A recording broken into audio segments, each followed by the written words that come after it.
पर्वत पे ललकारा दुश्मन, जाग उठा वो वीर। खून का टीका पहना था जो अपना सीना चीर।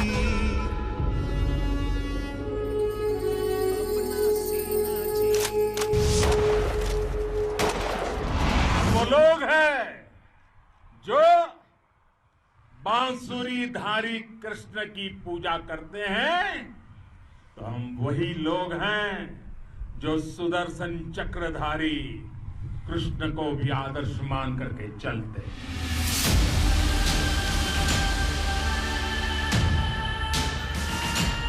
कोई दुनिया की ताकत हमारे स्वाभिमान पर चोट पहुंचाने की कोशिश करेगी, उसे किसी भी सूरत पे हम बर्दाश्त नहीं करेंगे। उसका हम मुंहतोड़ जवाब देने के लिए भी तैयार हैं।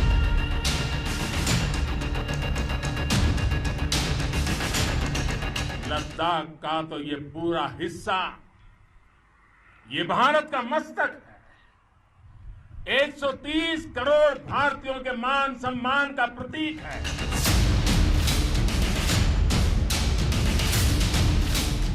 जिनके सिंहनाद से सहमी धरती रही अभी तक डोल।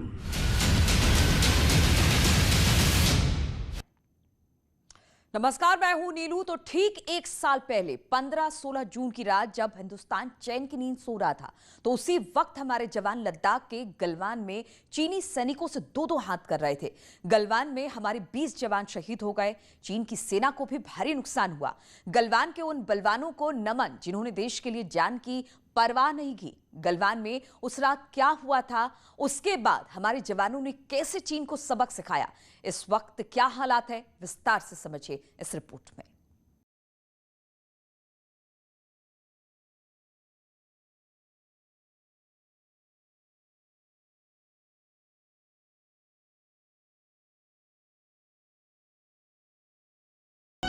वैसे तो शहीदों को नमन करने के लिए कोई दिन, कोई मुहूर्त और कोई निश्चित मौका नहीं होता। तब भी वक्त मिले, जितना भी वक्त मिले, वतन परस्तों को याद कर लीजिए। उन सरफरोशों को नमन कर लीजिए जो सरहदों से वापस लौट कर नहीं आए। गलवान घाटी की घटना को 1 साल पूरे हो गए हैं। गलवान में चीन के साथ तनातनी 10 मई 2020 से शुरू हुई थी। उस वक्त राष्ट्रीय और अंतर्राष्ट्रीय अखबारों में खबर छपी कि 2 परमाणु संपन्न देश गलवान में आमने सामने हैं। भारत और चीन की मिलिट्री आमने सामने थी। उस वक्त खबर ये भी रही कि दोनों पक्षों में झड़प हुई है। मई 2020 में चीन न सिर्फ लद्दाख बल्कि सिक्किम में भी फौज बढ़ा रहा था। उत्तराखंड के बॉर्डर वाले इलाकों से भी ऐसी ही खबरें आई थी कि चीन वहां आर्मी डिप्लॉयमेंट बढ़ा रहा है। झड़प का सबसे बड़ा केंद्र बिंदु पैंगोंग झील का किनारा बना। बॉर्डर पर टेंशन बढ़ रही थी। बीच बीच में दोनों देशों के अधिकारियों के बीच शांति बहाली को लेकर बैठकें भी होती थी, लेकिन हर बैठक के बाद चीन अपनी बात से पलट जाता और स्थितियां फिर पहले जैसी हो जाती। बात 15 जून 2020 की रात की है। पैंगोंग झील के पास चीनी और भारतीय सैनिकों का आमना सामना हो गया। 16 जून की सुबह खबर आई कि भारतीय सैनिकों और चीनी सैनिकों के बीच झड़प हुई है, लेकिन जैसे जैसे वक्त बीतता गया खबरें बदलती गई। दोपहर में सेना ने बयान जारी कर कहा कि उस हिंसक झड़प में हमारे 17 जवान शहीद हो गए, जबकि कुछ जख्मी हैं। गलवान घटना के बाद से पूरे हिंदुस्तान में गुस्से का माहौल था। देश के अलग अलग इलाकों में चीन के खिलाफ प्रदर्शन हुए। चीनी सामान का बायकॉट किया गया। हिंदुस्तान इस घटना का बदला चाहता था। दबाव भारत सरकार पर भी था और उधर चीन इस घटना के बाद से खुद को पीड़ित बता रहा था। चीन ये प्रचार करने में जुट गया कि भारत ने उसके सैनिकों पर हमला किया, जबकि स्थितियां बिल्कुल उलट थी। ऐसा नहीं है कि गलवान हिंसक झड़प में सिर्फ भारतीय जवान शहीद हुए। चीन को भी इस हरकत का खामियाजा भुगतना पड़ा। उसके कई सैनिक इसमें मारे गए, लेकिन चीन ने कभी भी ये नहीं बताया कि उसके कितने सैनिक मारे गए।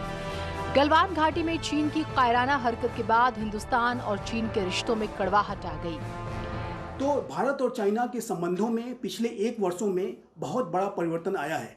गलवान हिंसा जो 15 जून 2020 को हुई थी, उसके बाद से भारत और चाइना के बीच में जो भी ट्रस्ट था वो बिल्कुल टूट गया और भारत ने ये स्पष्ट रूप से समझ लिया कि ये जो चाइना है, जो विस्तारवादी, उपनिवेशवादी, आधिपत्यवादी चाइना है, इसका मुकाबला पोजीशन ऑफ स्ट्रेंथ के साथ ही किया जा सकता है। और इसी वजह से भारत ने इस चाइना का मुकाबला करने के लिए अपनी जो पूरी तैयारियां हैं वो फुल फॉर्म में करना शुरू कर दी। नेहरू से लेकर नरेंद्र मोदी तक भारत ने हर बार बातचीत के जरिए सीमा विवादों को सुलझाने की कोशिश की। गलवान केस में भी भारत ने कई राउंड बातचीत की, मामला सुलझ जाए, लेकिन चीन ने एक बार फिर से साबित कर दिया कि भारत कितनी भी कोशिश कर ले, वो अपनी विस्तारवादी हरकतों से बाज नहीं आएगा। गलवान में विवाद के लिए कई कारण थे। भारत लगातार अपनी स्थिर बॉर्डर इलाके में मजबूती बढ़ा रहा था। ये बात चीन को पसंद नहीं आई। इसी वजह से उसके सैनिक भारतीय जवानों से उलझते रहते हैं। इसके अलावा चीन ताइवान और हांगकांग के मुद्दे से दुनिया का ध्यान भटकाने के लिए भी भारत के साथ टेंशन बढ़ा रहा था। लेकिन तात्कालिक कारण ये था कि चीन ने गलवान घाटी में घुसपैठ शुरू कर दी थी। गलवान घाटी में उसने पेट्रोल पॉइंट 14 तक मिलिट्री बेस का निर्माण कर लिया था, जिसका भारतीय जवानों ने विरोध किया तो झड़प होने लगी। चीन ने भारतीय सैनिकों को इस इलाके में पेट्रोलिंग करने से भी रोका था। अब ये बिल्कुल स्पष्ट हो गया कि चाइना का मुकाबला पोजीशन ऑफ स्ट्रेंथ के साथ ही किया जा सकता है। और इसी वजह से भारत ने चाइना के साथ जो भी वार्ताएं हुई हैं गलवान हिंसा के बाद, उसे भारत ने पोजीशन ऑफ स्ट्रेंथ के साथ ही किया है। भारत चीन सीमा पर अपनी जो पोजीशन ऑफ स्ट्रेंथ है उसको लगातार बढ़ा रहा है। और पोजीशन ऑफ स्ट्रेंथ को बढ़ाने की प्रक्रिया में भारत ने अपने फोर्स का डिप्लॉयमेंट बहुत ही तीव्र गति से करते हुए, एक हाई अलर्ट मोड में रहते हुए बड़ी संख्या में फौजियों की वहाँ तैनाती की।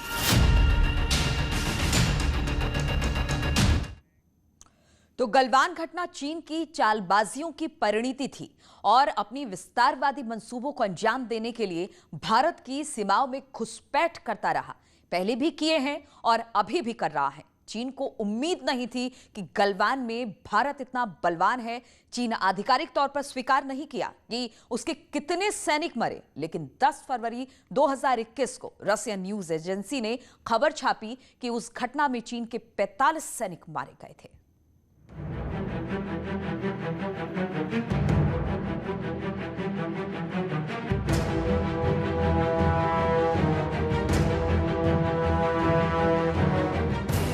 गलवान घटना के बाद भारत की चीन को लेकर नीतियां बदल गई। डिफेंस एक्सपर्ट्स कहते हैं कि उसके बाद से न सिर्फ बातचीत बल्कि भारत ने पोजीशन ऑफ स्ट्रेंथ के हिसाब से कदम उठाए। भारत ने चीन से सटे हर इलाके में डिप्लॉयमेंट शुरू कर दी। इधर बातचीत का सिलसिला जारी था, तभी 3 जुलाई की सुबह जवानों का हौसला अफजाई करने के लिए पीएम मोदी खुद लेह पहुंच गए। भारत चीन कॉन्फ्लिक्ट के बीच प्रधानमंत्री का लेह जाना न सिर्फ चीन बल्कि पूरी दुनिया के लिए संदेश था। हम, और ये हमारी पहचान है, हम वो लोग हैं जो बांसुरी धारी कृष्ण की पूजा करते हैं, तो हम वही लोग हैं जो सुदर्शन चक्रधारी कृष्ण को भी आदर्श मान करके चलते हैं। इसी प्रेरणा से हर आक्रमण के बाद भारत और सशक्त होकर उभरा है। आजादी के बाद से अब तक चीन ने जब भी भारत पर हमला किया या जब जब सीमाओं पर अतिक्रमण करने की कोशिश की, तो भारत ने हमेशा डिफेंसिव रणनीति अपनाई। लेकिन डोकलाम विवाद के बाद से ही हिंदुस्तान ने चीन को उसी की भाषा में जवाब देना शुरू कर दिया। नीति और कूटनीति किस तरह की बात करें तो भारत क्वाड नामक इनिशिएटिव, जो कि भारत, अमेरिका, जापान और ऑस्ट्रेलिया जैसे बड़े लोकतांत्रिक राष्ट्रों का एक इनफॉर्मल गठबंधन है, उसमें अब तेजी से आगे बढ़ रहा है। और ये जो क्वाड का इनिशिएटिव है, ये चाइना पर लगाम लगाने में बहुत ही अधिक मददगार साबित होने जा रहा है। भारत पहले इस क्वाड के इनिशिएटिव को लेकर के अपने जो रुख में थोड़ा हेजिटेशन था, लेकिन पिछले गलवान हिंसा के बाद और भारत चाइना के संबंधों में विश्वास के टूटने के बाद अब भारत ये स्पष्ट हो चुका है कि क्वाड के इनिशिएटिव को भारत सक्रियता के साथ और तेजी से आगे बढ़ाएगा। गलवान इंसिडेंट के बाद भारत ने इंटरनेशनल लेवल पर चीन को घेरना शुरू किया। क्वाड देशों के साथ भारत ने नजदीकियां बढ़ाई। इसी बीच राफेल विमानों की पहली खेप हिंदुस्तान पहुंची और इधर चीन एक बार बातचीत के लिए टेबल पर आया। राफेल विमानों के आ जाने से भारत की वायुसेना की शक्ति भी बहुत बड़ी है। राफेल विमानों की जो स्ट्राइक की कैपेबिलिटी है वो बहुत ही सटीक होती है और बहुत ही स्टैंड ऑफ जो स्ट्राइक कैपेबिलिटी भी राफेल की ज़्यादा होने की वजह से किसी भी चाइना के ठिकाने को राफेल विमानों के माध्यम से टारगेट किया जा सकता है। सुखोई जो विमान हैं, जो MiG-29 विमान हैं, वो पहले से ही भारत के जखीरे में रहे हैं। तो भारत की वायुसेना की शक्ति राफेल के आ जाने से भी बढ़ी है। अब तक चीन ये समझ चुका था अब भारत सिर झुकाकर नहीं, आंख में आंख डालकर बात करता है। गलवान घटना के बाद से भारत ने बॉर्डर वाले इलाकों में कनेक्टिविटी बढ़ाने के लिए तेजी से काम किया। चीन ने बॉर्डर से सटे इलाकों में कनेक्टिविटी और बेसिक इंफ्रास्ट्रक्चर को भारत ने तेजी से डेवलप किया। डिफेंस एक्सपर्ट्स कहते हैं कि गलवान घटना के बाद भारत ने चीन को लेकर जो रणनीति बनाई, उसी का नतीजा है कि चीन के सैनिकों को वहां से पीछे हटना पड़ा। भारत की जो 17 माउंटेन स्ट्राइक कॉर्प्स है, उसे एक एडिशनल डिवीजन जिसमें कि 10,000 सोल्जर्स हैं, उन्हें प्रोवाइड कराया गया है ताकि वो नॉर्थ ईस्टर्न एरिया के जो इंडिया चाइना बॉर्डर का एरिया है, वहाँ पर अपने पूरे ऑपरेशंस को ठीक तरीके से अंजाम दे सकें और किसी भी स्थिति में उसका सामना कर सकें। साथ ही साथ भारत ने जो रोड्स को कंस्ट्रक्ट करने का काम, ब्रिजेज को कंस्ट्रक्ट करने का काम और पूरे जो इंफ्रास्ट्रक्चर को डेवलपमेंट करने का काम जो है वो टाइम बाउंड मैनर में करना शुरू किया है। और भारत बहुत तेज़ गति से आने वाले समय में अपने जो भी रोड, ब्रिजेस और जो भी इंफ्रास्ट्रक्चर के जो प्रोजेक्ट चल रहे हैं उसे टाइम बाउंड मैनर में कंप्लीट करेगा। 10 फरवरी को चीन की सेनाएं पीछे हटने लगी। 10 फरवरी को ही रूस की न्यूज एजेंसी तास ने खबर छापी कि गलवान वैली हिंसा में चीन के 45 सैनिक मारे गए। सामरिक और अंतर्राष्ट्रीय स्तर पर भारत ने चीन की जो किलेबंदी की, उसने चीन को पीछे हटने के लिए मजबूर कर दिया। रक्षा विशेषज्ञ बताते हैं कि चीन की रणनीति पूरी दुनिया को आर्थिक गुलाम बनाने की है। चीन दुनिया के कई देशों को लोन देकर उनकी सरकारों पर धौंस जमाता है। चीन के इस आर्थिक साम्राज्यवाद को भी भारत ने काउंटर करने की रणनीति बनाई। हाल ही में भारत G7 की बैठक में शामिल हुआ, जहां चीन के खिलाफ कई रणनीतियां बनाई गई कि वो जो चाइना का आर्थिक उपनिवेशवाद है, जो BRI का जो उसका एक कॉलोनियल प्लान है, उसको भी काउंटर करने के लिए G7 राष्ट्रों के द्वारा लागू किया जाने वाला बिल्ड बैक बेटर वर्ल्ड नामक इनिशिएटिव को भी भारत आने वाले समय में समर्थन दे सकता है। और इस तरीके के संकेत भारत के तरफ से दिए जा चुके हैं। तो जाहिर है कि चाइना को हर तरीके से उसके ऊपर लगाम लगाने के लिए, चाहे मिलिटरली हो, चाहे वो बॉर्डर इंफ्रास्ट्रक्चर डेवलप करके हो, चाहे वो कूटनीतिक तरीके से क्वाड के इनिशिएटिव को आगे बढ़ा करके हो, या बिल्ड बैक बेटर वर्ल्ड नामक जो इनिशिएटिव है लोकतांत्रिक राष्ट्रों का, उसको ज्वाइन करके हो, भारत हर तरीके से अब चाइना को घेरने की और चाइना को लगाम लगाने की पूरी तैयारी में है।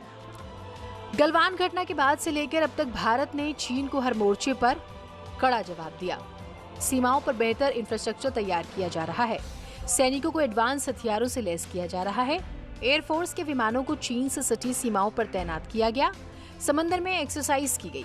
भारत ने हर स्तर पर सेना को मजबूत किया ताकि आगे से चीन इस तरह की हरकतें करने से पहले 1000 बार सोचे।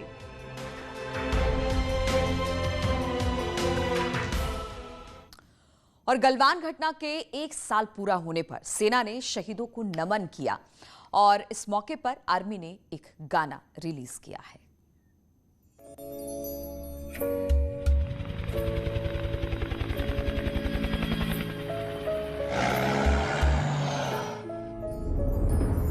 जब पर्वत पे ललकारा दुश्मन जाग उठा वो वीर, खून का टीका पहना था जो अपना सीना चीर।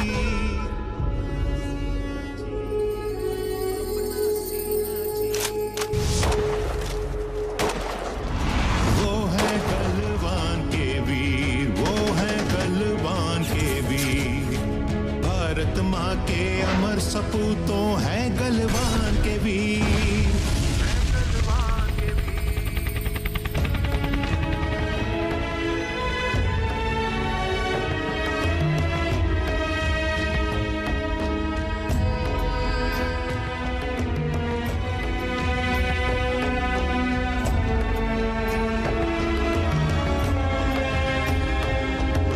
सरहद पर जब छाया बादल, वक्त पड़ा मुश्किल, घिर गया था दुश्मनों से अपना शेर दिल। लगिया जान की बाजी यारा, खून से लथपथ कोई मर मिटा पर मार गिराया, दुश्मन जो भी होवे वो है गलवान के वीर, वो है गलवान के वीर। भारत माँ के अमर सपूतों है गलवान के वीर, है गलवान के वीर, है गलवान के वीर।